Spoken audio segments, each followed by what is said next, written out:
Entra un ciego, un viejo y una geisha a un bar. Análisis literario de Junichiro Tanizaki, Mateo Medina, Miguel Ariza, Nicolás Pinzón. En este podcast vamos a hablar de distintos temas respecto al autor ya mencionado, de una naturalidad un poco excesiva tal vez. Vamos a tocar características, contexto histórico y vamos a Fetiches. analizar... Efectivamente, muchos fetiches al ¿Quieres hablar de parecer. pie, cierto? Ya, directamente. No, no, no. Yo creo que es mejor guardar ese tema para más adelante. Y vamos a hacer el análisis de El Pequeño Reino, donde vamos a tocar distintas características que ya vamos a mencionar y vamos a hacer una comparación de traducción respecto a dos ediciones del mismo cuento. Bueno, empezando pues por lo básico, quién es Junichiro Tanizaki y por qué estamos hablando de él. Bueno, Junichiro fue un novelista japonés contemporáneo del siglo XIX y XX y pues él vivió durante el proceso de la restauración Meiji. ¿Qué es la restauración Meiji? La restauración Meiji fue un proceso político, social, económico que vivió el Japón durante gran parte de la contemporaneidad. Esto ocurre porque Japón se ve obligada a abrir sus fronteras gracias a la amenaza pues, europea y occidental. En esta apertura de fronteras, Japón recibe una importación cultural, ideológica y pues tecnológica de principalmente Europa y Estados Unidos. Un dato curioso es que, aunque ya sabemos que España y Portugal son los dos primeros países que visitan Japón, el primer país que tiene una conexión directa de intercambio, un cambio cultural y de bienes es Holanda. Y además la flor o una de las flores más características para los japoneses, que es el girasol, viene de este intercambio de Holanda hacia Japón. Igual el asunto es un poco colonialista, ¿no creen? O sea, O sea, va muy relacionado o sea, Pues es una colonización más moderna, porque finalmente no es un tema de que los obliguen de manera, no sé, agresiva. Bueno, agresiva tal vez un poco, pero no violenta. Pero pues finalmente los arrinconan de muchos modos y pues también, pues es que la sociedad avanza, o sea, es que es una sociedad como muy en línea toda, menos Oriente, menos el lado y asiático. además, bueno, este pequeño archipiélago que es Japón se ve también muy inmiscuido en lo que son la guerra de Corea, los intercambios agresivos con China y absolutamente, aunque vamos a ver, hablando un poco de la naturaleza y de esta cultura budista que tiene Japón, que claramente viene de la India y de China, pero igualmente desde hace mucho tiempo, porque el shogunato siempre fue a aislarse, vamos a ver unos pequeños roces históricos entre Corea con su guerra con Japón, con China, con India y con los diversos países que bueno, no diría intentar invadir, sino visitar entre muchísimas comillas. Y esto todo inviscuido por lo que fue el shogunato y la aislación por el shogunato. sí, no, igual pues yo sí siento que es como un asunto un poco complejo porque imagínate que pues están colonizando a tu vecino, ¿no? Porque le pasó a la India, ¿no? Llegaron los Hmm. británicos y dijeron como, bueno, ustedes ahora forman parte de este imperio. Y pues los japoneses viendo, diciendo como, bueno, si no nos ponemos en regla, si no nos modernizamos, pues tal vez los Nos los próximos van a somos llevar. nosotros, ¿sí? Ujú. Entonces, sí es complejo. Bueno, este periodo, curiosamente, también concuerda con un cambio político muy extremo porque hasta este momento estamos viviendo la era Edo. Y la era Edo se caracteriza por ser un poco feudal. El asunto estaba muy concentrado en una élite de guerreros, que serían los samuráis, y pues todo el poder, por así decirlo, se concentra en shogunes. Estos señores feudales estaban liderados por un gran shogun que era pues básicamente el líder del gran Tokugawa en turno. Eso es curioso porque técnicamente el emperador nunca termina de desaparecer como figura, solo que durante esta época pues es un adorno público y un símbolo. Y le concede el poder político a los Tokugawa. En este punto de 1886 es cuando se restaura el poder imperial y ellos vuelven a tener poder y pues mandan de nuevo en el país. Esta apertura económica tuvo muchísimas consecuencias en el Japón y pues precisamente Tanizaki es hijo de estas consecuencias. Eh, Él nació, curiosamente, coincide con el asunto, con la misma fecha en la que inicia oficialmente el periodo, que es 1886, Él pues no sufrió muchas incomodidades porque era hijo de una familia acomodada en un barrio rico de Tokio. Su padre era comerciante, así que supongo que se podía dar ciertos lujos. Curiosamente, una curiosidad de su infancia temprana es que él no es el hijo mayor. Lo que pasa es que él tuvo un hermano mayor que técnicamente es el primogénito, pero murió al tercer día después de nacer, lo que lo convierte a él en el primogénito, entre comillas. El siguiente hijo fue otro escritor, curiosamente, y pues las otras tres miembros de la familia fueron hermanas. Bueno, ya posteriormente él se interesa mucho pues en el tema de la cultura, como Mateo estaba comentando. Japón, China, Corea y la India pues son países que se influencian culturalmente un montón, tan solo basándonos en los kaijis, que son pues básicamente uno de los primeros eh, Modelos de escritura. modelos de escritura que utilizan en Asia, pues tienen sus propias versiones tanto en China como en Corea como en Japón y son la base para los posteriores alfabetos. No sé si decir alfabetos, pero Sí, sí, simbología, digamos. sí, Más no del sé si está mismo. correcto del todo. Porque la mayor parte, como se habló de que la dinámica gramatical, que son los kanjis, basa con la simplificación de un objeto hacia otro. Por ejemplo, el de árbol y el de bosque son tres de este mismo kanji, O dos. o dos. Pueden ser dos o tres dependiendo de la espesura del bosque. No, Entonces y se va a una, como lo dijo el compañero, hace una simbología respecto a la gramatical. sí, claro, no, y es un sistema de comunicación que se basa mucho en lo gráfico, ¿no? O sea, tú ves el kanji que representa el fuego y le ves forma de fuego. Ujú. Ves el kanji que representa Al al hombre humano y es y muy, ves muy un hombre, humano. Mm. efectivamente. Es básicamente como si estuvieras viendo de cierta manera jeroglíficos, o Sí, sea, son similares de cierta manera. Ya, pues no sé si quieran pasar a hablar. Yo diría que también es muy importante aclarar que vamos a ver y vamos a hablar mucho de la época en la que se escriben estos cuentos, estas novelas, que son desde la adolescencia tardía, un adulto joven, que es alrededor de sus 20 o 23 años, empieza Junichiro Tanizaki, se vuelve famoso con ensayos, da una era tardía, que es los 76 años, concuerda mucho respecto a cómo él mismo se ficciona en su obra. Por ejemplo, vamos a ver muy constantemente en que Tanizaki aparece de alguna forma u otra en toda su obra, sea de una manera bibliográfica, sea de una manera referencial, como lo vemos en Eje. Tristeza de hereje, donde es nuestro personaje principal tiene un odio constante hacia la novela naturalista, y es muy curioso que Tanizaki también tenga este odio de este tipo de novela. También en La historia de un viejo loco vemos que esta historia que se narra en tipo diario también está escrita en el momento, o sea, tienen una edad muy parecida. El viejo loco con Junichiro Tanizaki en la época en la que se escribe, que si no estoy mal es la última o la penúltima obra que escribe Junichiro Tanizaki. sí, Es la última, de hecho. la última. Entonces vamos a ver esto siempre de una no novela bibliográfica, pero sí una referencia clara hacia él.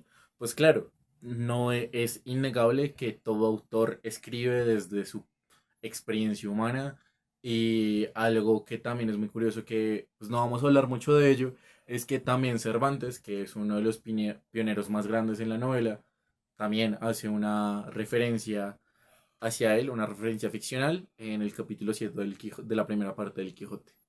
Pues mira, yo estoy mirando acá y pues una de sus primeras obras es el tatuaje. Acá me dice que es de 1910. Pues eso es bastante curioso porque aquí esta obra ya nos marca ciertas tendencias que va a tener Tanizaki a lo largo de toda su obra, incluso hasta después de tener este cambio del que hablamos de dos Tanizakis. Esto todavía sigue presente. El tema de los fetiches, tema de pues cierta erotización de los pies que no es tan común en este lado del planeta, pero que en Japón curiosamente Es muy es muy normal, está común, muy sí. normalizado Mm. respecto a que en Occidente pues va a sonar un poco mal lo que va a decir, todo lo que es el trasero, todo lo que son los pechos. Aquí está normalizado, tal vez tirando a lo morboso, pero no se considera un fetiche, algo completamente raro en la forma de la sexualización. Pasa lo mismo con los pies en Japón. Sí se ve hacia el lado morboso, pero no es respecto hacia algo raro a la hora de de practicarlo. O sea, es algo que es muy común y se utiliza mucho en el erotismo, que también vamos a ver Ujú. que es muy importante en la literatura japonesa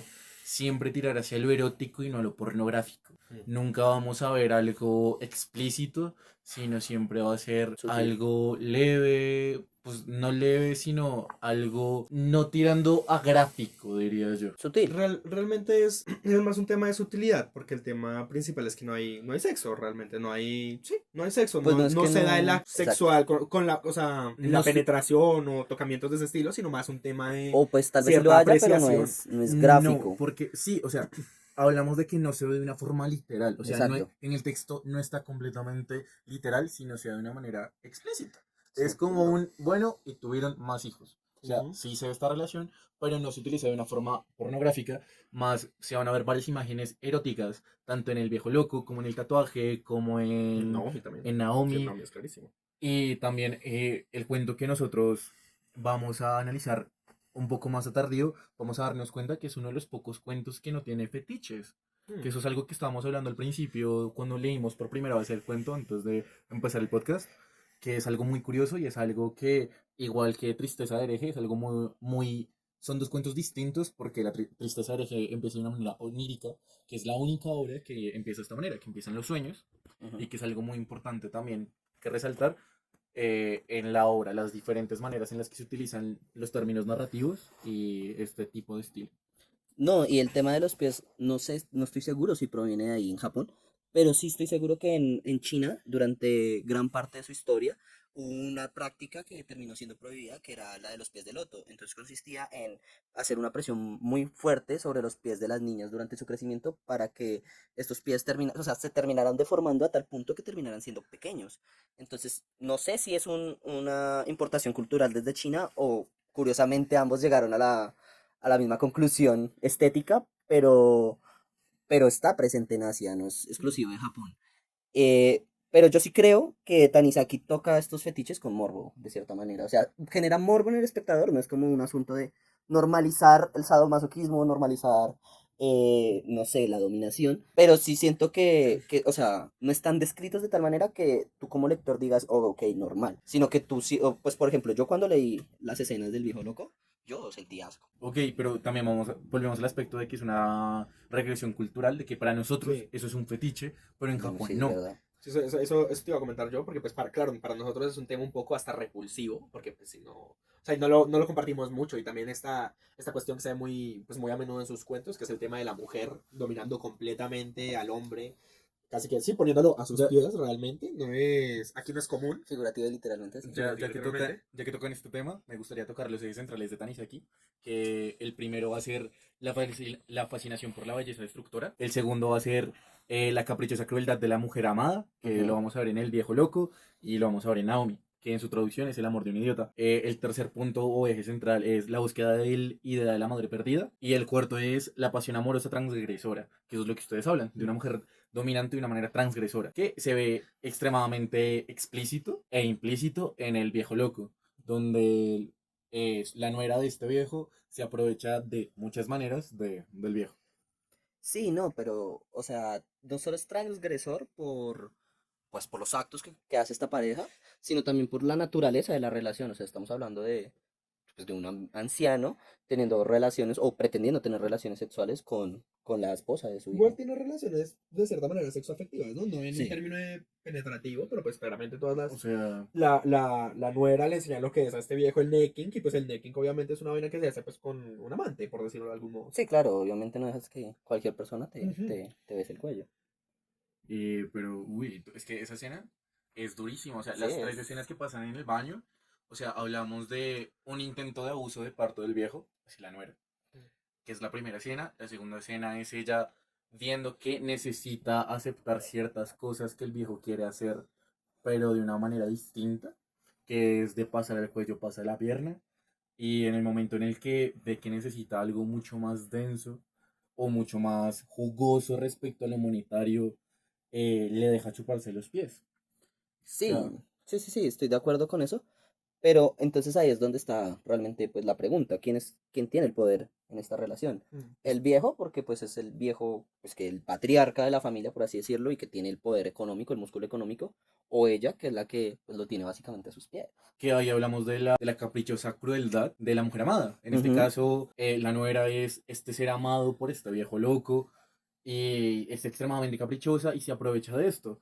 Es el hecho de que el eje de poder, como lo vamos a ver en el pequeño reino, es cambiante, es muy fluctuante respecto a quién lo puede llevar y quién no, y cómo lo maneja. Y algo que sí vamos a ver mucho es la búsqueda de la belleza. Vamos a ver mucho esta estética japonesa respecto al wabi, al sabi, al yugen en todas las obras. Ujú. Claramente, cada tipo bueno, cada estética japonesa es distinta y en cada obra lo vamos a ver distinto, pero siempre tiene que ver con la belleza, sea en la mujer o sea en la naturaleza. Creo que ya para hablar de otro texto inicialmente, creo que se puede ver muy bien y muy fácil la fascinación por la belleza en el propio del idiota, el de Naomi. Que Ok, finalmente el sí. viejo se le acerca a Naomi, además de porque quiere hacer a su mamá, porque pues, y lo menciona varias veces que era Mujer perfecta. una mujer perfecta, que pues ahí se ve la búsqueda de la madre. Él la encuentra y la ve bella, y la ve bella pues al momento y luego la entiende más bella cuando se pelean, ¿no? Cuando la odia, porque entre más la odia, más bella le parece. Y en el caso del viejo loco recuerdo bastante la escena que me pareció, sí, algo rayada, un contraste bien fuerte cuando él dice que él se ve en el espejo y se ve horrible, pero verse horrible hace que ella la vea más Sí, la hermosa, más desee más, sí, fascinante y sí, la sí. desee más. Es... Pues yo no sé a qué grado podemos hablar de una fe fatal aquí, pues no sé.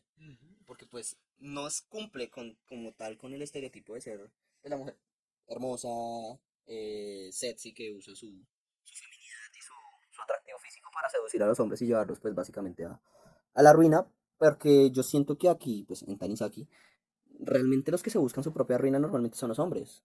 O sea, las Eh, mujeres actúan en consecuencia a las acciones de los hombres. Eso lo vamos a ver directamente con dos obras de las que ya hemos mencionado, que es Naomi y El viejo loco, que es El amor de los idiotas, Ujú. así se denominó. Y es muy importante saber esto, el amor que tan idiota lo hace a uno, porque bueno, en Naomi la situación de que sea menor y de que la quiera educar, hacer la mujer perfecta, Eso es y bastante luego se pierda en su denso. belleza, se vuelva, por decirlo de alguna manera, tonto a idiotizar él mismo Sí. porque la nena es muy bella para él. Igual pasa lo mismo con la novela del viejo loco. Y hay algo aquí también que es muy curioso, que, que es, bueno, voy a hablar de A y B.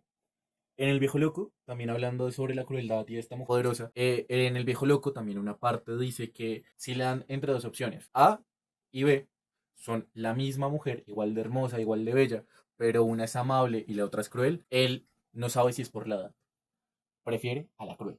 Prefiere que sea caprichosa, no que abuse, sino que se note ese juego Que furtivo, sepa manipular. Que ese juego sea, sí, que no manipulador. sea del todo inocente, pues. Y también en Naomi, quiero, para ir tal vez, saltar un poco el tema para ir avanzando también un poco, no sé si recuerdo mal, pero también se habla respecto a los rasgos físicos que tiene Naomi, que los rasgos físicos de Naomi son muy occidentales Sí. Ujú. en vez de orientales. Y el tema al que yo quiero ir es la occidentalización en la modernidad en las obras de Tanizaki. Curiosamente, uno de los temas que pues, se hablan en Naomi es que Naomi es un nombre que puede pasar perfectamente por el nombre de una chica occidental. Entonces, eso es una de las cosas que lo atraen principalmente al, pues, a nuestro protagonista, al ingeniero, que pues ella sea una chica, pues principalmente estamos hablando de una chica de 15 años, ¿no? Que pues a sus ojos se ve como una chica intelectual y que desde que se entera de... Se ve poco intelectual. O sea, No, la pero nena si mal no estoy, No, cuando creo que la ve, comentan que cuando cuando él dice la que ve, se ve se ve intelectual. inteligente, Ajá, aunque cuando habla con ella, pues sabe pues que es una ok. chica pues de barrio pobre, que no tiene exacto. educación. Eso es importante aclarar, que la búsqueda de la mujer perfecta es porque, aunque este primer efecto de verla dice muchas cosas, porque nos basamos en estereotipos, no hay que mentirnos. Eso en la época de Edo y ayer por la mañana. Entonces, la cuestión es esa, aclarar el respecto de que Naomi es una mujer de calle, una mujer pobre, que no ha tenido Sí, muy poca educación, pero que a primera vista su estereotipo se ve como una mujer culta, una mujer Sí, de alto nivel. No, sí. Y es finalmente es esto que pues ya no es tan común, pero es todo este tipo de matrimonios en que la mujer es solo como un accesorio para que el hombre se vea Sí, ¿no? Y como mejor. curiosamente él mismo lo confiesa desde el Ujú. principio. Él ve a Naomi como un pajarito que tiene ahí decorando la casa y pues de paso le ayuda con las Claro. cosas de la casa que él no quiere hacer, Y pero él, y, pues él, y él mismo lo dice, que él quiere, que le gusta salir con ella y que los vean a ambos y digan, wow, este hombre como tiene a a esta esta chica tan señorita, sí. increíble.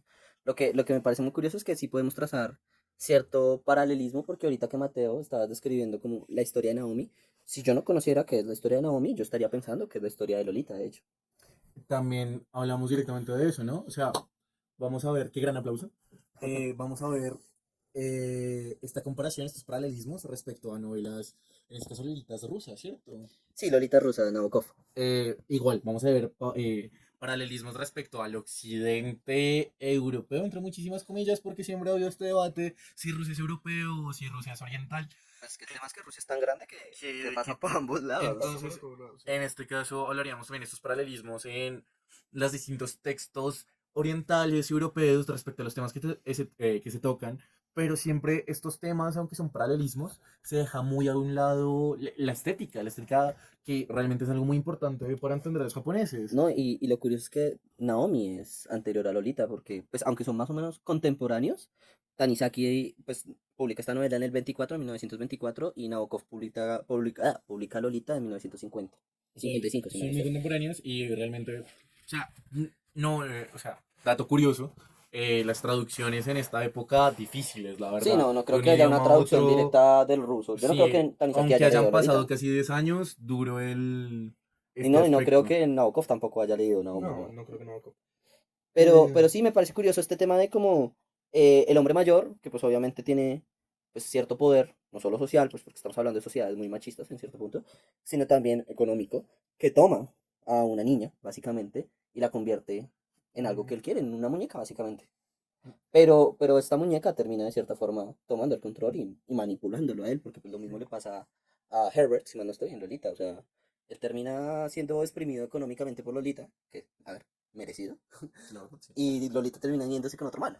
Entonces, en Naomi, pues realmente a ver quién es el idiota realmente en Naomi, Algo que hay que o aclarar en el amor de un idiota. en el amor en Naomi, algo que hay que aclarar directamente, no sobre la obra, de las obras que estamos hablando, sino de Tanizaki, porque mucho hablamos de la occidentalización, mucho hablamos de la época en que nació Tanizaki, en la época Meiji, pero estamos hablando directamente también de que Tanizaki, nacido en una época donde la occidentalización estaba bien vista, está muy encurtido respecto a ella, Ujú. porque las primeras obras siempre tratan y los ensayos sobre la occidentalización en plan, pues diría yo vulgarmente, pues parchado, que está bien, que está tranquilo, Sí. pero poco a poco, mientras que va creciendo, mientras que va entendiendo la pérdida de la cultura japonesa, se pone en contra de esta occidentalización brutal en su país, Sí. donde podemos ver directamente el elogio de la sombra, que es uno de, sino la obra, o una de las obras más famosas De de Tanizaki. Tanizaki, Ujú. que, bueno, relata cómo toda la cultura japonesa se ha ido perdiendo, que si quiere electricidad no puede tener cierto tipo de paredes que se hacían en papel o tipo de puertas o tendría que ocultar todo muy bien. Y empieza este rasgo, que es la segunda etapa de Tanizaki, donde se escribe Naomi. Sí. Eh, No, No, no. curiosamente Naomi es Naomi de es de la la primera primera no, etapa. etapa. ok, Sí, sí, Porque sí. Naomi es del 24 y lo de Tanizaki es del 23 hasta el El, 26. el elogio de las sombras del 33. ok, Es la segunda etapa. Sí, ya es de ok, la segunda etapa de Tanizaki. ok, eso es mala mía. Pero de todos modos ya empezamos a ver esto de la occidentalización como malo. Y esta pérdida de lo cultural, tanto en Naomi como la occidentalización mala de que el man se ve endulzado por algo que se ve bello y en realidad no lo es, Ujú. como también en el viejo loco, vamos a ver que este viejo no quiere que lo entierren en Tokio, sino que quiere que lo entierren en Kioto, Ujú. porque la tradición está mucho más arraigada en los templos de Kioto que los templos y en los rituales que se manejan en Tokio en ese momento. Sí, ahí podemos hablar de algo muy curioso, es que Kioto fue la capital imperial antes que Tokio. O sea, Tokio en cierto punto tuvo un nivel, Kioto, perdón, tuvo en cierto nivel un nivel muy político, muy poderoso porque era la capital del imperio. No es hasta que posteriormente se mudan a Tokio que Kioto deja de ser pues el centro político y pasa a ser más un centro religioso, un poquito más tradicional y curiosamente yo creo que hay un reflejo muy directo, un paralelismo muy directo entre Tanizaki y el viejo loco porque Tanizaki en muchas de las obras, pues de esta segunda etapa, habla de que Tokio ya no es el lugar donde él creció y aunque él es toquita de corazón y creció ahí, pasó toda su vida ahí, ya no. Y ahora se ha mudado a Kioto y ha vuelto a vivir tradicionalmente, ha vuelto a cocinar tradicionalmente y vi de cierta forma, bondades de la tradición japonesa y lo que los identifica. Yo creo que es curioso porque en el elogio de la sombra hay un momento en donde él dice como no rechazo. Tengo la cita, si Ah, quieres tiene la que... cita, Tengo dale. la cita. No tengo nada contra la adaptación de las comodidades que ofrece la civilización en materia de iluminación, calefacción o tasas de retrete, pero a pesar de ello, me he preguntado por qué, siendo las cosas como son, nos damos algo más de importancia a nuestras costumbres y a nuestros gustos, y si sería imposible adaptarnos más a ellos. Sí, yo creo que es un tema de identidad, la verdad, porque en el momento en el que Japón pues empieza a adaptar cada vez más, así sean pequeñeces, como habla Tanizaki en los muebles, en La las tazas, en las calefacción. calefacciones, ¿sí? Así son cada vez entre más toma estos elementos que son de Occidente, que evolucionaron en Occidente, porque si mal no estoy también ahí en el elogio de la sombra del habla acerca de que tal vez si hubieran dejado que Japón se desarrollara normalmente, sin una intervención externa, pues a lo mejor ellos iban a llegar a la conclusión, iban a llegar a la electricidad, iban a llegar al retrete, pero de una forma japonesa. Entonces yo creo que esta como occidentalización, de cierta forma a la fuerza, les ha hecho perder no solo estéticamente, sino culturalmente una gran parte de toda la identidad que los definía como japoneses. Yo siento que Tanizaki en este momento está como buscando, rebuscando entre sus raíces de nuevo para ver qué es Japón y qué rescata de toda esta occidentalización. Yo diría que para resumir esto, o sea, hablando de los dos Tanizakis, vamos a hablar que el primer Tanizaki se siente muy atraído hacia el occidente y hacia la modernidad, y el segundo Tanizaki se ve revalorando su propia cultura Ujú. y reivindicando un Japón moderno, pero sin olvidarse de la esencia que hace de lo que de lo que se es ser japonés, ¿no? Porque, poniendo un ejemplo, aunque a mí no me guste, aunque a mí no me trame tanto, la changua, parce, o sea, no hay nada más rolo que la changua, cucho. Por ejemplo, ustedes dos que son rolos, A mí me gusta la changua, Sí, a mí efectivamente. también me gusta la changua. a mí no, porque pues yo no soy rolo, pero también es esa cuestión de que, aunque el ejemplo es absurdo, es una Sí, revitalización de lo que es una ustedes cuestión de identidad. son y de cultura identitaria. Entonces también es eso, para ponerle un poco a sabor de boca de las personas que nos están escuchando, es eso, lo poco que hay de mi cultura sin modificarlo, sino adaptándolo a lo demás. Sí, claro, pero ahí el asunto con Japón es que el tema es que Japón es muy complicado, por lo que te digo, o sea, como Japón geográficamente es un archipiélago, estuvo obligado a desarrollar todo, basado en su geografía. De hecho, no sé si han visto el proceso de forja de una katana y el cómo sacan el hierro de los ríos, básicamente. Obviamente eso no se puede haber dado en otro lado que no fuera Japón, porque Japón no tiene hierro. Entonces, yo creo que muchas de las cosas que los japoneses consideran tradicionales, de por sí tuvieron que darse y solo se pudieron dar en Japón. Y en el momento en el que, pues, son invadidos de cierta forma, pues pierden todas estas cosas que los hacen a sí mismos japoneses. Entonces es un asunto de, ok, volviendo al ejemplo de Mateo, nosotros nos gusta la changua y es parte de nuestra identidad, yo creo. Pero el hecho de que pues, nos guste la changua no significa que no vamos a consumir otro tipo de desayuno, ¿sí?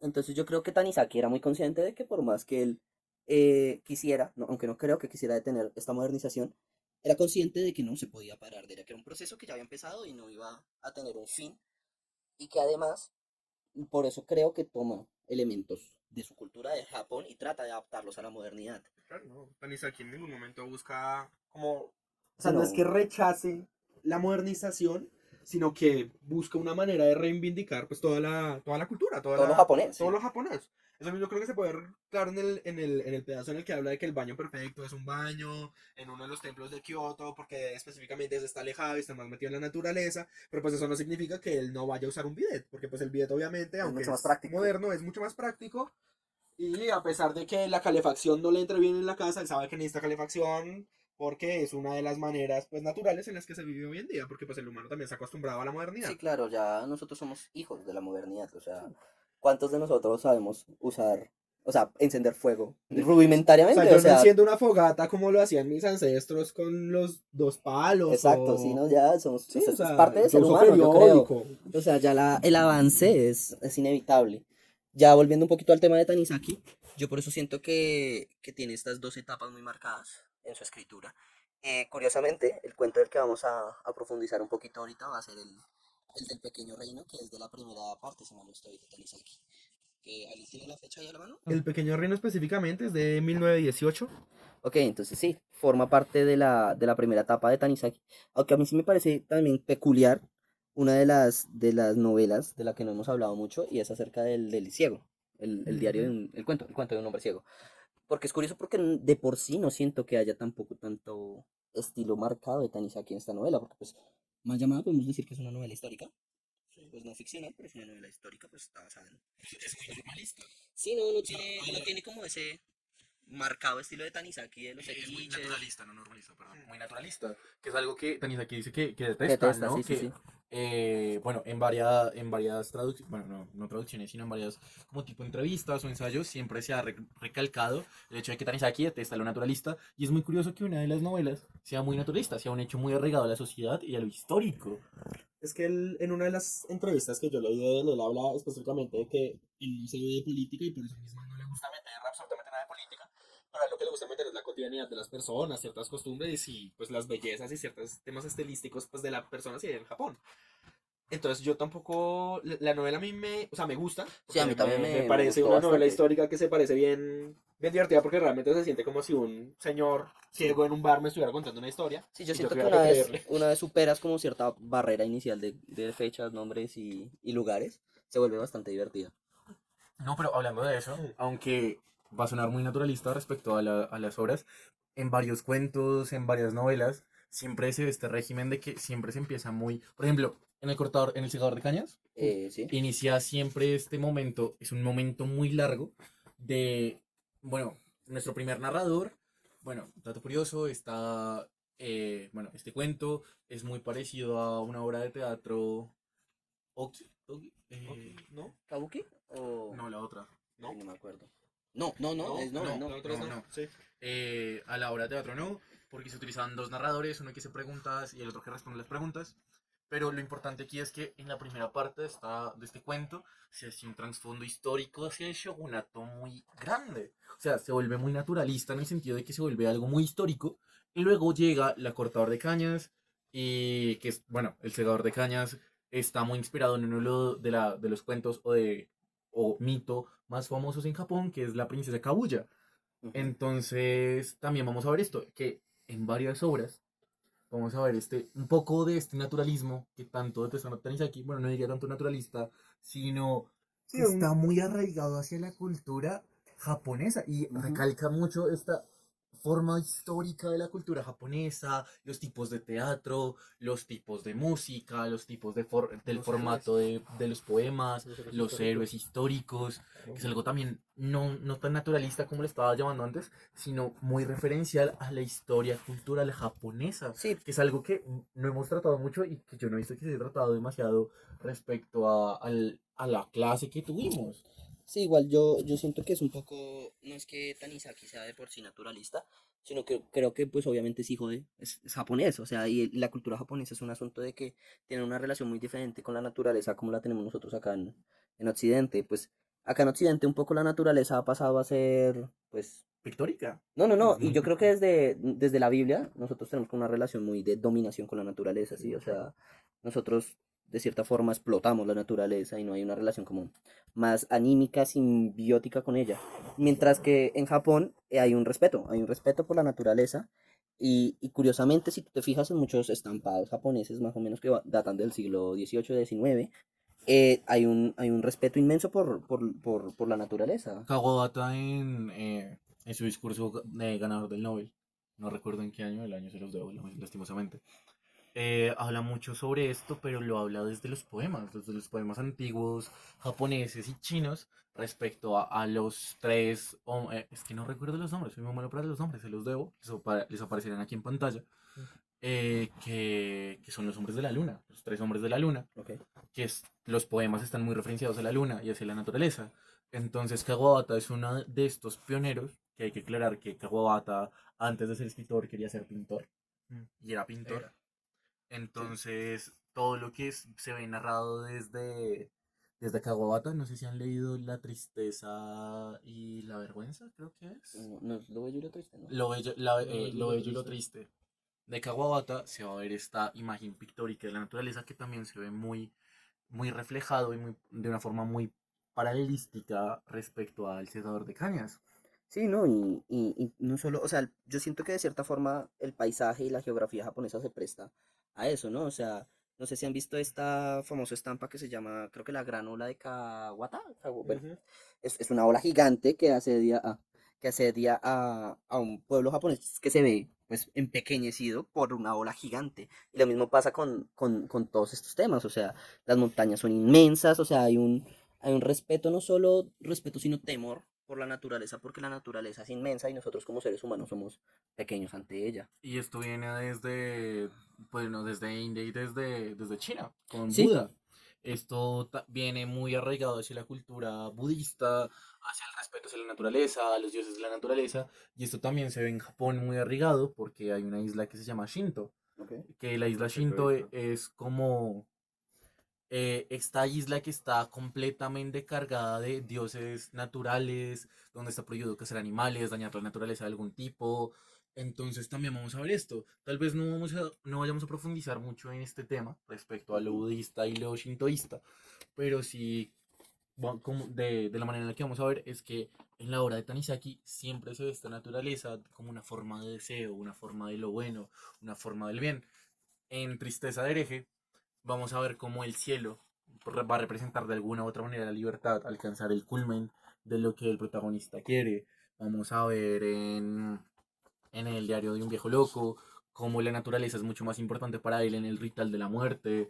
Vamos a ver en distintas novelas cómo la naturaleza, el agua, la arena, Lo las rústico. montañas No, borrosas, lo de hecho rústico. en El Ciego, creo que también hay una escena donde se entierra al, es que no me acuerdo cómo se llama, Nobunaga creo, se entierra en un lago y la mujer y tanto por No, El no me Ciego acuerdo. pasan a visitar su tumba y es una tumba pues acuática, ¿no? En pleno lago. Entonces vamos a ver cómo la naturaleza es parte esencial de la vida como de la muerte y algo que está muy referenciado en esta naturalidad, bueno, en esta estética japonesa respecto a la mayor parte de los términos estéticos es la muerte, que la muerte siempre está y lo importante es cómo convivimos con ella, cómo estamos con ella, cómo lo bello está en lo fugaz, lo bello está en lo Ujú. rápido, lo bello está tanto en lo imperceptible, en lo lúgubre, en lo oscuro, Lo que sutil. son en lo sutil, que son como términos que siempre se asocian, diría yo, en la parte occidental y en la parte oriental, siempre hacia la muerte. O sea, aunque tal vez en nuestro círculo occidental la muerte es un tabú muy grande,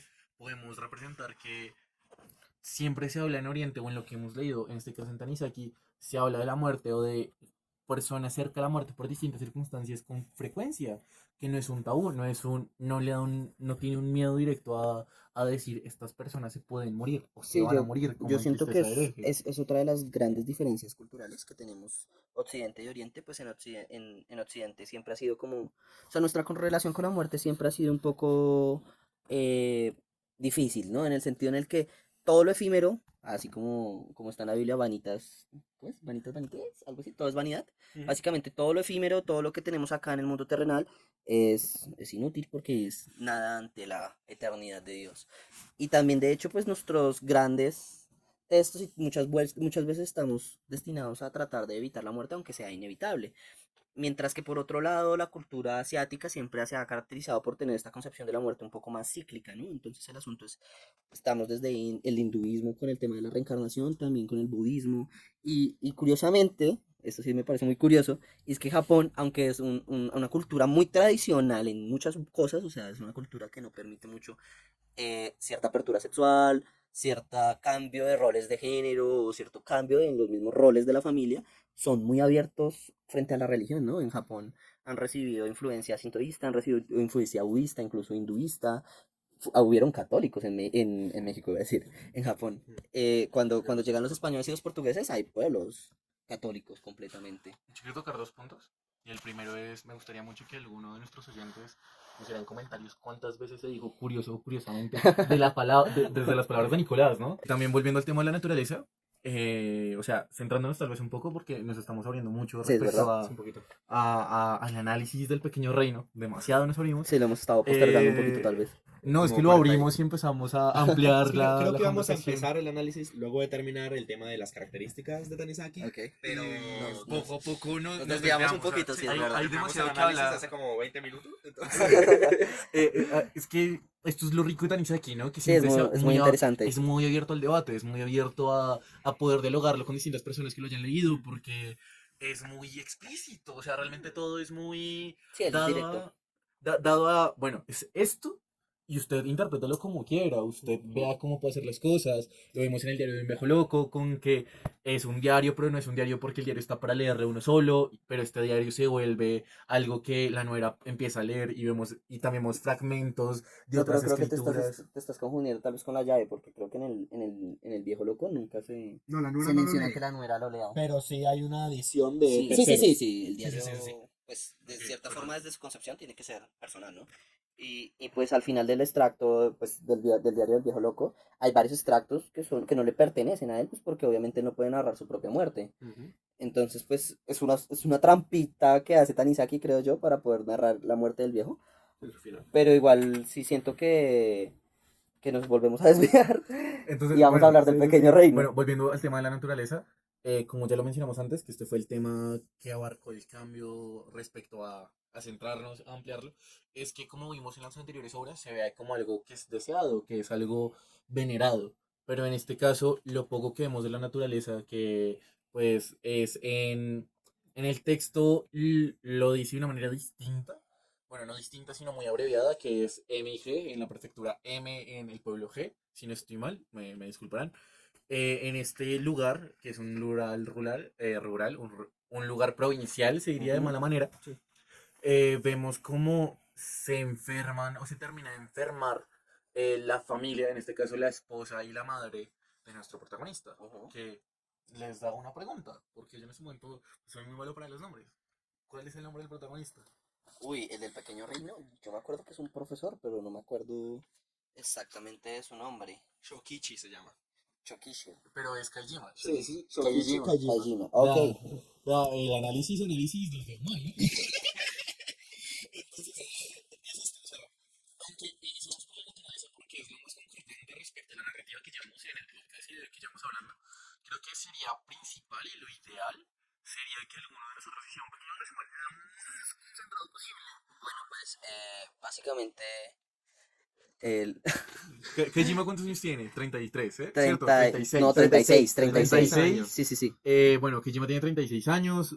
Kojima es Profesor de primaria. profesor de primaria, que es Tokita, o sea, que es proveniente de Tokio. Tokio. Ujú. Vamos a hablar también no sé si al final o en la mitad va a hablar un poco de dos traducciones que tenemos, Sí, que sí, una sí. viene desde el demonio y otra viene desde lo... Creo que es una publicación que se hace Sí, esto No, independiente por esto fuera, también ¿no? es una es una recopilación. recopilación de otros cuentos, sí, ¿Sí? es verdad. Bueno, mientras lo Ya, chequeas, ya, ya voy busco. resumiendo un poco. Este profesor pues es Tokita y pues se enamora, empieza una familia y empieza a tener hijos una y otra vez. Si mal no estoy, llega a lo largo de la historia a tener casi como 10 hijos más o menos, ¿no? No, tiene... ¿Tres? Tiene... No, son como Tiene 7. tres. Tiene O sea, al final de la historia al son final como de la historia 7 tiene más o Son menos. 7. siete. Pero bueno, durante su tiempo en Tokio, pues él ya tenía de por sí una familia numerosa, creo que son 3 en Tokio. Y pues en un punto este hombre, aunque empieza a escalar de cierta forma, pues en salario y en cierto estilo de vida, pues entre más hijos tiene, se va dando cuenta que los gastos son insuficientes, ¿no? Que el sueldo no le alcanza para cubrir todos estos gastos y decide mudarse al pueblo natal de su esposa, que es en esta provincia que menciona Mateo, y allí empieza a trabajar en una escuela de provincia. Durante su tiempo allá, pues empieza a tener cada vez, pues entre más hijos, tiene un tema de que durante tan solo como el primer año largo, más o menos, año y medio, es feliz allá. Después empiezan a caerle encima, pues obviamente la mujer se enferma, la mamá también, y todo esto, La mamá ya venía enferma. sí, y todo esto tal vez él lo achaca a que, o bueno, su esposa lo achaca de hecho, No, no, la mamá. a la mamá, la mamá, La mamá lo achaca. a A que la les hicieron divina. una predicción antes de irse y si no se cumplía, era que pues si No, se mudaban a esta decían provincia que era que la provincia estaba hacia una dirección como de malo, desafortunada, sí, sí, sí, nada, es una dirección desafortunada. y que pues tal vez estas enfermedades fueron consecuencia después de no hacerle caso a la divina. Pero curiosamente, pues, durante los primeros momentos de la narración no parece que hay indicios de que él haya tomado una mala decisión, porque se siente bastante feliz con su nuevo rol como profesor de primaria, y ahí es cuando empieza a hablarnos acerca como estos cursos de primaria que curiosamente, otra vez, qué pena. En mi familia se ha dicho, qué pena, están haciendo el cuento. Tú sigue con tu boletillo. en mi familia siempre se ha dicho que las colegios, los salones son como sociedades pequeñas, ¿no? Y de cierta forma es así, ¿no? O sea, se empiezan a distribuir unos roles sociales, se forman grupos. Te falta una información, que son en la provincia, Kaijima entra como profesor a ganar un poco más de lo que estaba ganando en Tokio. Y es importante, aunque es profesor en Tokio, porque ya lo habíamos mencionado, te falta mencionar esa parte de que Se vaya específicamente. específicamente Se va por dos razones. Porque gana más y porque técnicamente Técnicamente gasta todo- menos. Y y sí, la gasta vida en el menos, campo es que más es algo. sencilla, técnicamente, Ajá. sí, sí. Entonces te faltó informar eso para que todos tengamos en cuenta este acto de por qué se muda por la provincia, Sí, todo sí, está claro, muy pues caro. es económico el asunto. Entonces, bueno, se muda de provincia, sigue trabajando como profesor allá y eso es lo que se refiere Nicolás. O sea, en este pequeño salón donde él dicta, que es en quinto, si no estoy mal, Sí. que es un, bueno, dato curioso, como es Ujú. en la época Shito, Sheito, Si no estoy mal, era Uy, no me Sheito, acuerdo creo. es realmente. la que No te va confirmo. antes de la Meiji. Sí. Edo es la que está antes de la No. Meiji. Sí, estoy Ah, seguro que la Edo va antes de la Meiji. ah, no, esto es escrito en la época después de la Meiji. No me acuerdo entonces. Pero, pues básicamente, una de las muchas reformas que se hacen en la Meiji es al sistema educativo.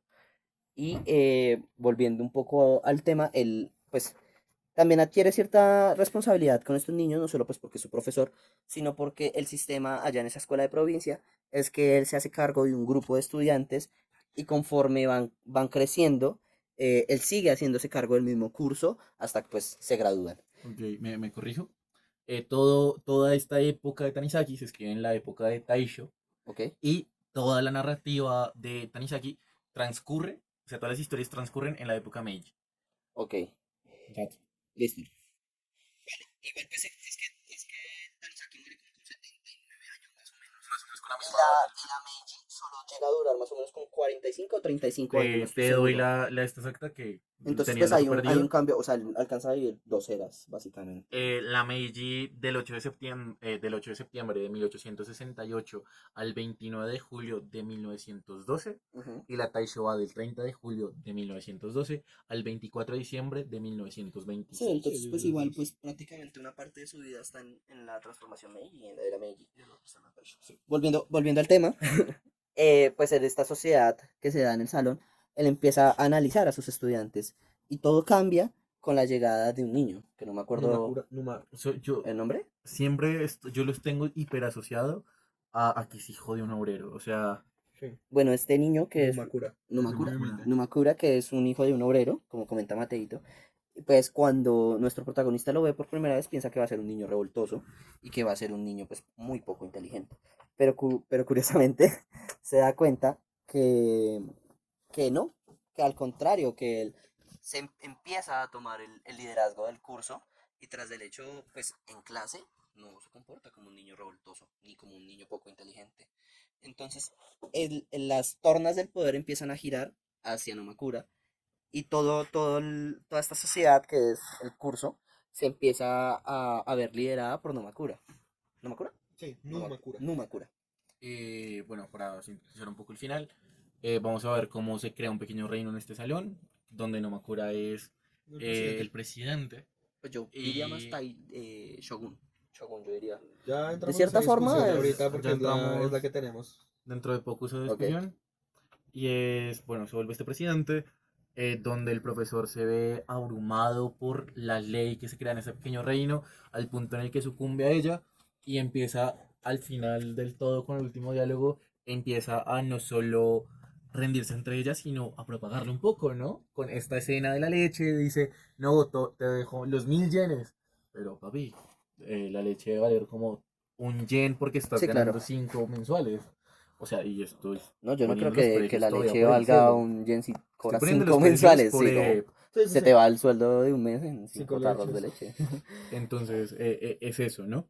Entonces, hablando un poco del principio, ya que tenemos un poco resumido este cuento, uno de los temas que yo quisiera tocar antes de llegar a la naturaleza es la pérdida de Tokio respecto a la cultura y que siempre se ve reflejada de mala manera. Es algo de lo que hablamos un poco con el viejo loco, con esta escena de la muerte en Kioto, que le gustaría mucho más que lo entierren por toda esta cultura, por todos estos rituales. Y es algo que se ve en el principio del cuento. Entonces voy a hacer un pequeño paréntesis si les parece bien, hablando un poco de la traducción.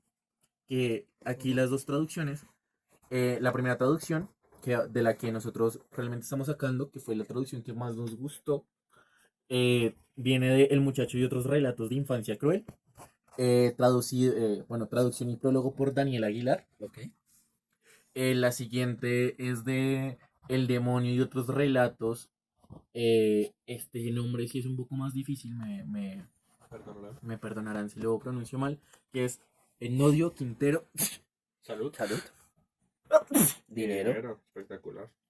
Y vamos a hablar del dinero, que es lo más curioso. Espectacular. Bueno, porque nos gustó haciendo un poco la comparación de, bueno, la comparación de las traducciones. Vamos a ver detalles mucho más remarcados respecto a el pasado de Kejima, hacia el padre de Kejima, hacia que toda esta narrativa es mucho más consecuente a lo que ya se ha narrado, va muy, no de la mano, sino va muy guiada lo que se dice a lo continuo y no se ve tan cortada como, bueno, la traducción de Quintero, que la traducción de Quintero se nota mucho más cortada. Y esto va referente al tipo de estilo que está utilizando pues Aguilar. Aguilar utiliza un estilo mucho más, no diría yendo al grano, diría que Quintero va mucho más el grano, sino que Aguilar es mucho más explicativo, siempre da un poco más a lo que quiere tratar. Y esto lo vamos a ver mucho, por ejemplo, hay una frase que me gusta mucho, que es, era un toquiota, puro que le había cogido gusto a los estudios desde muy pequeño, quizá por influencia de los genes paternos, pues en los últimos años del shogunato su padre había sido un erudito en herencia cultural china. Esto es algo muy importante porque en la traducción de Quintero, esta misma parte nos relata como toquiense pura cepa, oriundo del barrio de Seitin de Sakusa. Desde pequeño se había dedicado con ahínco y voluntad a los estudios, quizá por influencia de su padre, que había sido sinólogo en el periodo Edo. ¿Qué pasa con esto? Vamos a ver respecto a que entendemos un poco más y se ve un poco más explicado este aspecto pues, de Aguilar, donde Aguilar hace algo, no solo nos deja con, era un experto de algo, sino que era un experto directamente en la cultura china y lo explica de una manera mucho mejor y algo que resaltar que es muy importante desde mi opinión cuando uno va a leer algo pues algo traducido sin los pies de página.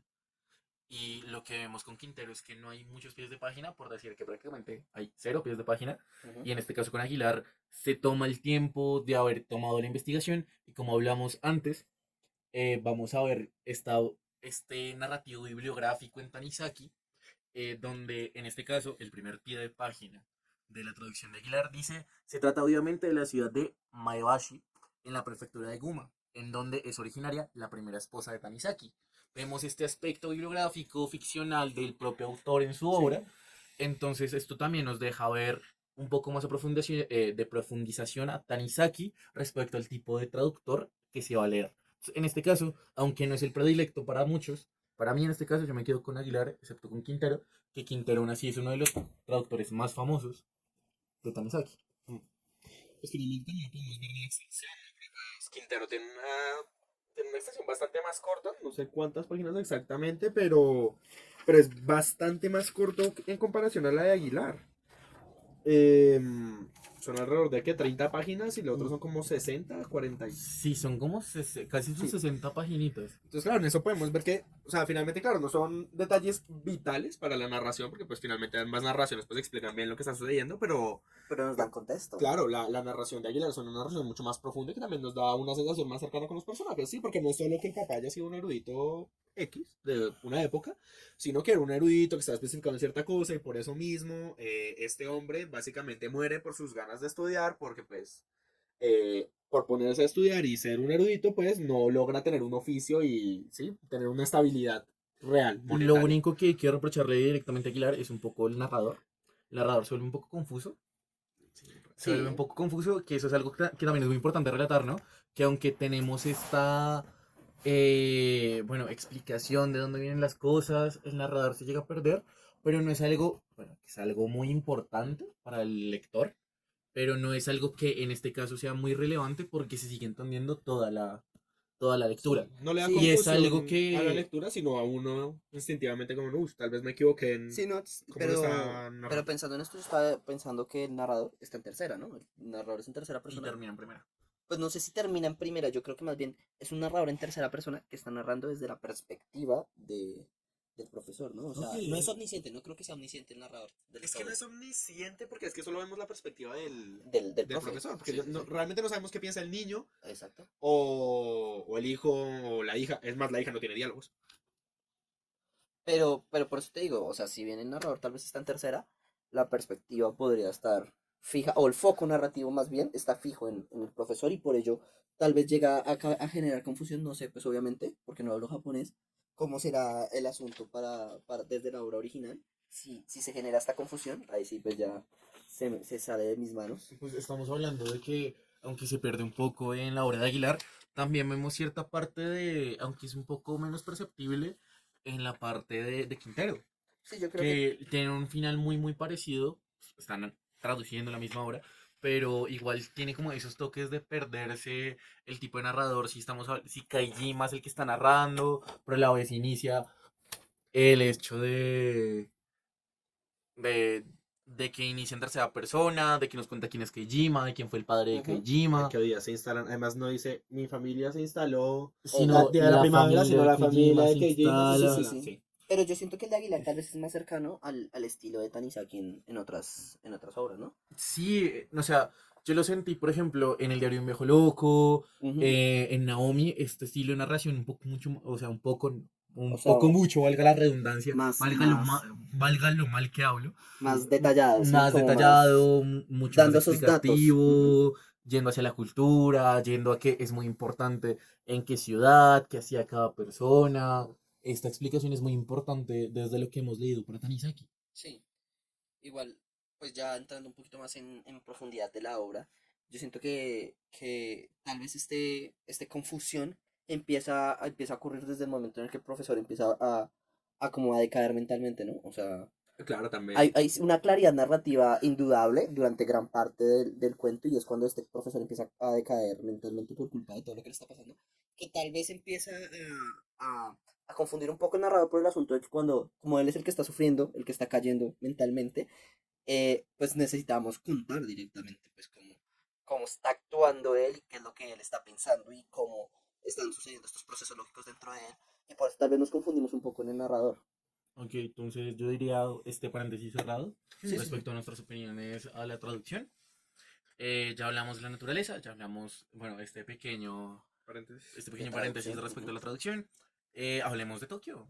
Hablemos de cómo se ve la imagen de Tokio en este cuento y cómo yo haría una pequeña comparación respecto a las otras obras de Tanizaki, cómo nos narra Tokio eh, en este sentido. Sí, claro, yo pensando un poco en este asunto, sí, sí siento que pues obviamente como ya habíamos hablado antes, hay un cambio muy drástico en la perspectiva en cómo Tanizaki también, nativo de Tokio, ve su propia ciudad, ¿no? En Tokio es el eje, básicamente el bastión de la modernidad en Japón, tanto en la época de Tanizaki como hoy en día, ¿sí? O sea, Sí, Tokio ya todavía. en nuestra época se ha vuelto pues ya un bastión tecnológico y del avance Es una capital del tecnológico, ¿no? mundo, Sí, además. ya o sea, curiosamente pasó históricamente de ser un tercermundista a ser potencia en cuestión de menos de un siglo. Pero volviendo al tema un poco, sí, yo siento que para Tanizaki tuvo que haber sido un poco duro, ¿no? Vivir una transformación tan drástica, no solo en lo que él consideraba suyo, su territorio, su lugar de nacimiento, ¿no? Entonces, Tokio deja de ser esta ciudad un poquito provincial barra capital, que si bien está más desarrollada que el resto del Japón, no deja de ser otra ciudad provincial desde nuestro punto de vista occidental, ¿no? O sea, Tokio antes de toda esta transformación cultural es más o menos igual que Kioto. Y posterior a toda esta transformación se convierte en una metrópolis con todas las de la norma. O sea, literal pasa a alojar a millones de habitantes y a ser básicamente una prefectura completa, ¿no? Entonces, pues Japón está dividido en ciertas como territorios que llaman prefecturas, si mal no estoy, Sí. y Tokio pasa de ser una ciudad a ser prácticamente una prefectura totalmente urbanizada, en donde pues Tokio está a 3 horas de Tokio y no precisamente por el tráfico como acá. Mm. Entonces, pues para Tanizaki tuvo que ser muy duro y en el hereje podemos ver que él ve, o sea, el hereje manifiesta que los callejones de Tokio son estrechos y que los edificios son altos y que se siente básicamente como presionado. Yo creo que eso refleja mucho el sentimiento de Tanizaki respecto a su ciudad natal. Siento yo que se ve mucho, bueno, aunque, bueno, sí, sí es muy cierto lo que dice Nicolás, también es muy importante redactar que esta forma de tecnología es muy importante respecto a la occidentalización que está viviendo Tokio y cómo se vuelve abrumante para las personas que, en este caso, en el pequeño reino, es algo aplastante, es algo de Ujú. donde si uno no tiene dinero no puede subsistir en una ciudad extremadamente grande, donde todo empieza a ser más caro por falta o, bueno, en este caso sería por la oferta y la demanda. Y no solo en este caso se ve una Tokio gris, sino en muchas, mucho más acercada a las finales de la era Meiji, hacia un Tokio gris, hacia un Tokio abrumante, hacia un Tokio que enferma, hacia Sí, un Tokio que no va bien parado respecto a la cultura japonesa. Y por eso se pone, en este caso ponemos Kioto, porque se menciona en el viejo loco como, como un ejemplo claro respecto a todo este ambiente de la cultura, de que no se ha visto una pérdida completa de la cultura, ha visto un poco más esa adaptación ligera, donde poco a poco lo japonés entra con la luz y no la luz a no, la luz entra a lo japonés y no lo japonés a la luz. Mm. Entonces vemos este cambio, no, ya no es drástico, sino más leve, mucho más adaptativo, no tan forzado. Y es algo que para Tanizaki lo ve bien, como lo vimos en el elogio de la sombra. Entonces es eso, la imagen de un Tokio gris por la occidentalización, que en este caso vamos a ver que en el pequeño reino que se forma en el salón, vamos a ver esta forma de capital y esta occidentalización por traducción de la forma de presidencia Claro. ujú. respecto a lo que se quería escapar, llegó al lugar donde se sentía seguro Sí, claro. nuestro profesor Keijima. Sí, igual este fenómeno que ocurre en Tokio, podemos no solo verlo en Tokio, o sea, ocurrió prácticamente en toda la metrópolis a nivel mundial. Mm. O sea, estamos hablando de Nueva York, París, y pues es la mismísima Tokio, que ya es prácticamente imposible conseguir un apartamento que sea más grande de 20 metros cuadrados, o sea, es horrible. Y pues básicamente, ¿sabes? Hay algo que es curioso frente a esto, porque si bien Nomura, no, ¿cómo se llama el hombre? Qué pena. El, el, El, el estudiante. uy, me reperdí, dame un segundo. Bueno, si bien este estudiante y todo el grupo que pasa a ser los dirigentes de este salón se convierten o sea, se autonombran presidentes, vicepresidentes, no me acuerdo, perdón, vicepresidentes, etcétera, eh, pues de cierta forma no ejercen el papel como vicepresidentes y presidentes, ¿no? Y toda esta burocracia, sino que de cierta forma se vuelve feudal. Sí, es que esa es. Claro, o sea, no es solo un tema pues de la occidentalización en pues todos los cargos, pues como obviamente pues es el presidente, el vicepresidente, los asesores, el ministro de economía, básicamente lo que se vuelve el servicio secreto para verificar que los niños no se salten las clases, sino que en realidad hay un poder muy grande por parte del presidente, no es un poder que esté repartido en varios cargos, sino que cuando el presidente se empeña en algo simplemente lo hace. Sí, Al final es un niño, ¿no?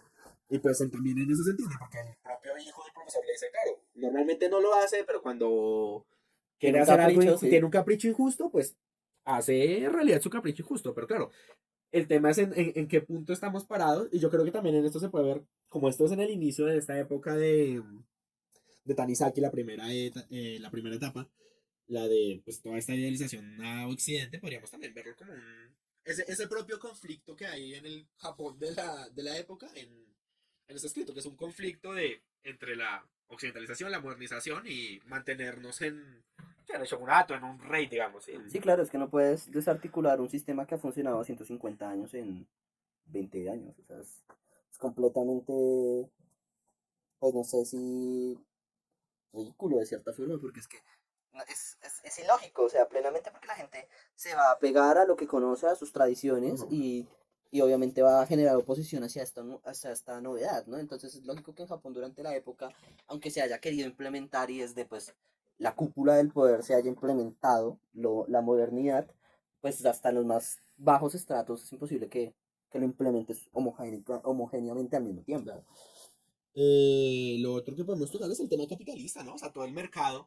Bueno, no lo explicamos específicamente acá, pero cuando Numakura se agarra, o sea, agarra el poder de la clase, pues ya luego de derrocar al delincuente anterior y luego hablar con su profe para que todos los niños se porten bien, empieza a tener sí, un sistema de recompensa, ¿no? Por gestionarse bien en clase y ya luego por pues, los otros trabajos y todo el tema. Todo este tema ya de la recompensa, sí, económica, ya más un tema capitalista y ya cuando hace que realmente iguala de cierta manera como el nivel socioeconómico de todos los niños, ¿no? Porque pues hay niños que reciben mensaje y hay niños que son pobres, Sí, como el el hijo hijo del del profesor. profesor, básicamente, sí. Y cuando agarra a los niños con mensaje y les dice, ustedes tienen que comprar cosas para que las vendamos en este mercado y todos pues nos igualemos, así ustedes consiguen plata y yo les doy una pensión, básicamente, de alguna manera, a estos otros niños que no la tienen, pues por sus familias, se iguala de muy buena manera. Igual es un niño que sabe controlar, ¿no? Nuestro Sí, presidente. el poder de este niño no se basa completamente en la fuerza, si bien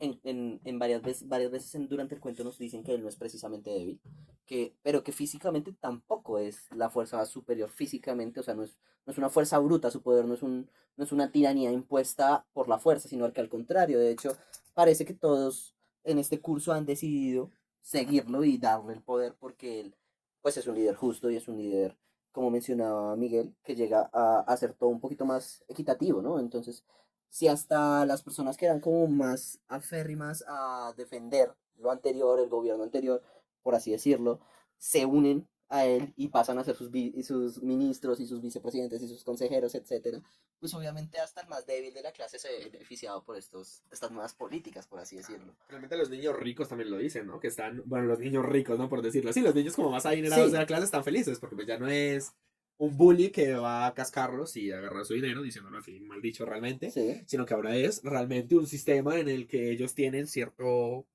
poder monetario que pueden ejercer sin que esto oprima a los demás. Sí, claro. Es muy curioso porque de hecho este nuevo sistema llega a desbancar incluso hasta el sistema gubernamental, o sea, ¿sí? O sea, él emite su propia moneda y es la que vale en su reino. Y todos los niños, así reciban una mesada de sus padres, tienen que ir a comprar un objeto con el que después pueden hacer trueque y cambiarlo por estas monedas emitidas por él, que son realmente las que pasan a tener validez. O sea, ya ni siquiera el gobierno llega a tener poder sobre estos niños. Entonces es curioso porque es un asunto bueno, ¿qué tanto puede? O sea, imaginemos, pongamos esto en una escala más grande, o sea, ¿qué tanto podría, digamos, un pueblo rechazar todo lo impuesto por digamos, no sé, Tokio y armar su propia economía, su propio sistema y en busca de, no sé, de unos valores un poco más equitativos? Sí, claro.